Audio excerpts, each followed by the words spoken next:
Hello everyone, and welcome back to Landyland.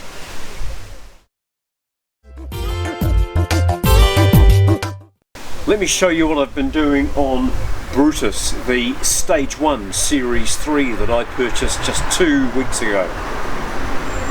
Brutus is a Series 3 Stage 1 V8, one of only 5,000 made, and they were all exported.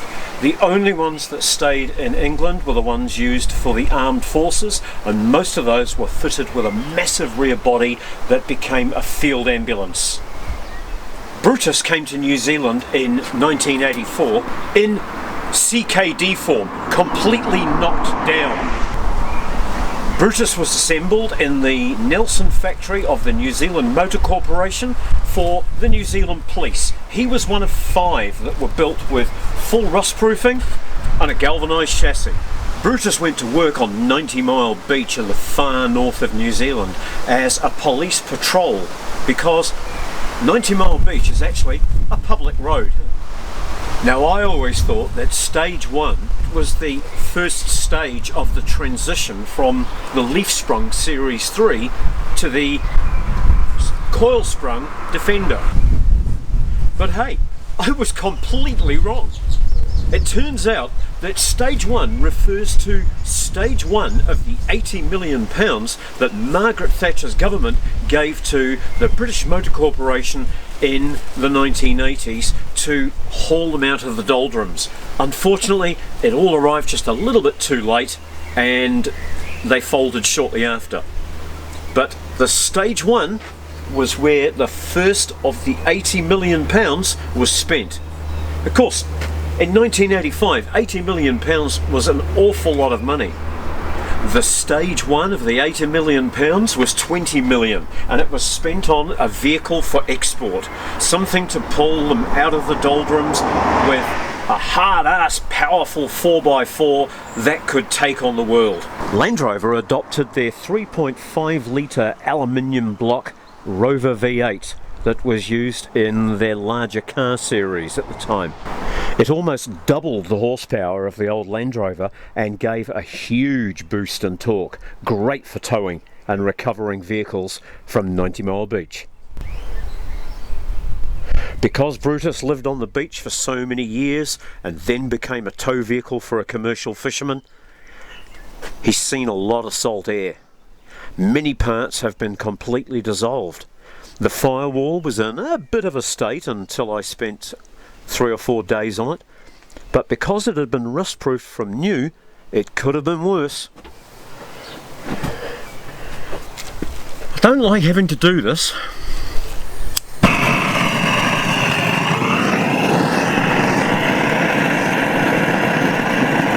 Being at the front of the vehicle, these things have copped all of the salt as it's been driving around over its lifetime, and they've probably never been off. You've got to be careful how much heat you apply to this sink rubbish. I've got to get it off somehow.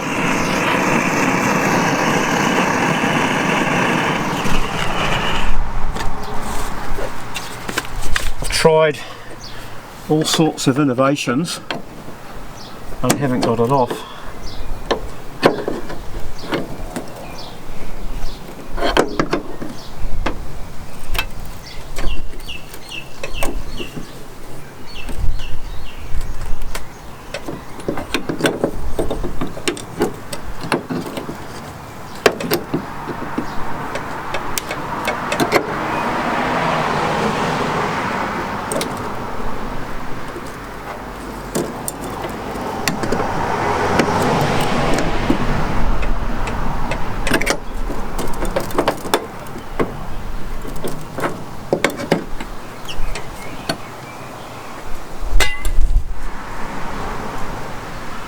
I've got a double banger of a problem here.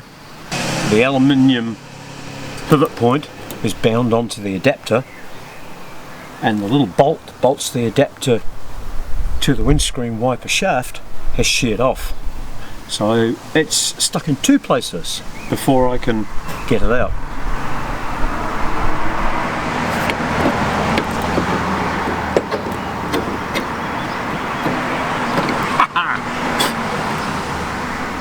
With a bit of fiddling, I've got it.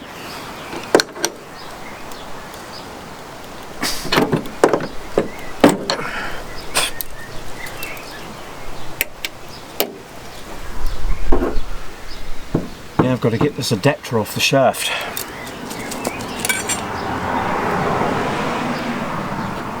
Or I could just mask it up and leave it in there, paint around it. But if I do that, it means the other one's got to stay in as well, and I can't paint in behind where the wiper cable goes on the inside. I'll just have to look and see what I can achieve after a coffee. See you in a minute. Right, well, I've undone the clips at the back. Time to open it up for the first time in 30 odd years and see what the previous owners have dropped down between the dash and the windscreen.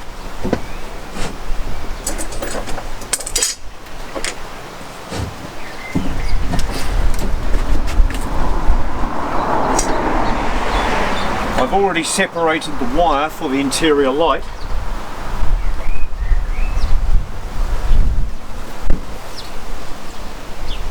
Okay.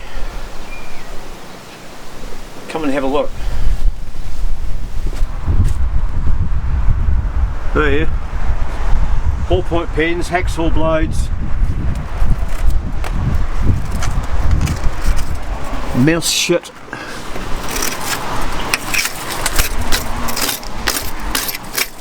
the odd hole.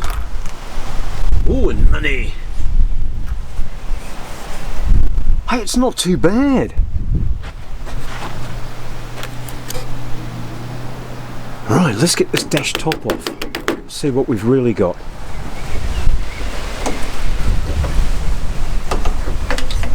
Right, once I've got these vents out, there are just 6 screws across the top and a row of screws along the bottom that you can't see from where you are, and then it's out.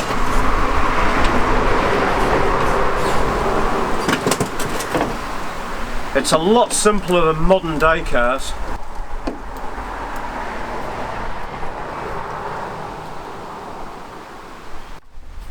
They hide everything nowadays, secret little clips and things. It's very hard to pull apart a dashboard to put a radio in or whatever. Not that many people do DIY on cars anymore.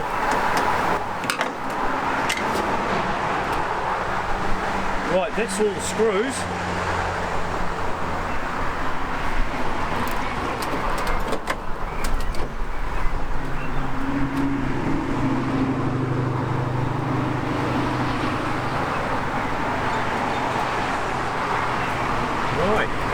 Now,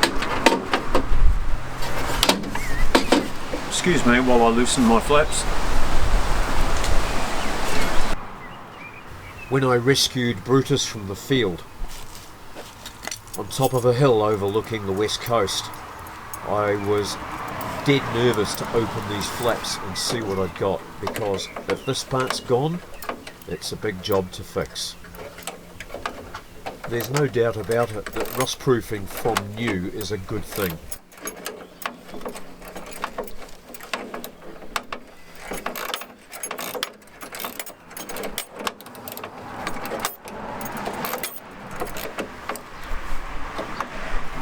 It's plain to see that the areas where the rust proofing was is absolutely free from rust. The rust has been concentrated in areas that they've missed, which, you know, it's applicator error. They've been a little bit lazy and they haven't been able to get up into the top corners, so those are the areas that are rusted. Down in the bottom, on the footwells, hey, they all rust there. Rust proofing with cavity wax can't help down there because there is no cavity. There's surprisingly few cavities on a Landrover. Really, it's only the door pillars down either side, and this thin top piece that I've got my hand on now is a cavity right the way across. If that's gone, you can pretty much kiss your bulkhead goodbye. But this one is surprisingly in good condition.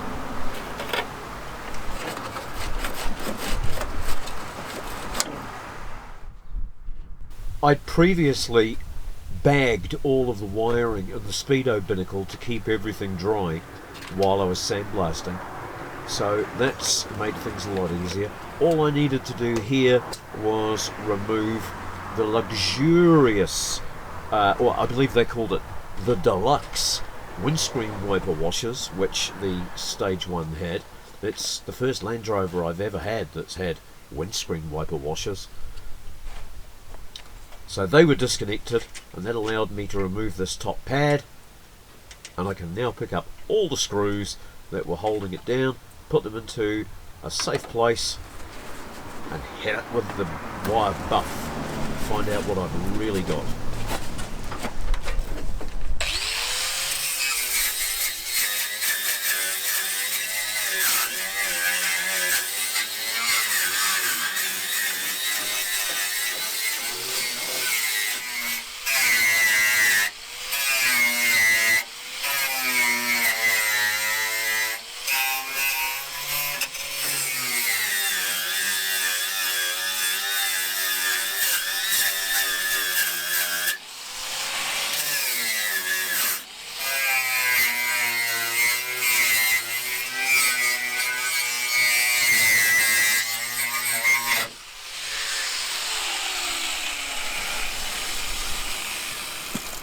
Well, I'm actually really happy with this.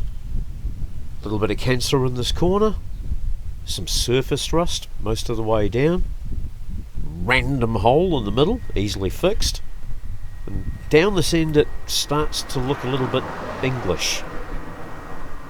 Right, look at all you guys who are restoring Landrovers that have been through the English salt system, and that particular corner's starting to look a little bit like you guys have to contend with. This is my preliminary look. Just assessing what I've got and how I'm going to deal with it. I'll pull these meshes out shortly. But right now I'll take these rubbers off carefully. It's a hot day, so the glue's soft. I wouldn't dare do this on a cold day because I could easily rip the rubber, but this is coming off nicely, and then I'll get in there with the wire buff, with a straight wire buff on it, not a cup that I've been using, and that will take the glue out of the groove and get a lot of the paint out, and put me in a position where with a light sandblast I'll have good clean metal all the way across the top of the firewall bulkhead, and I'll be able to make as good a job of it as I did of the bottom half.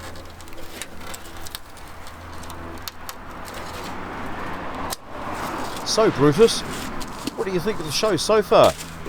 Rubbish! Oh, really?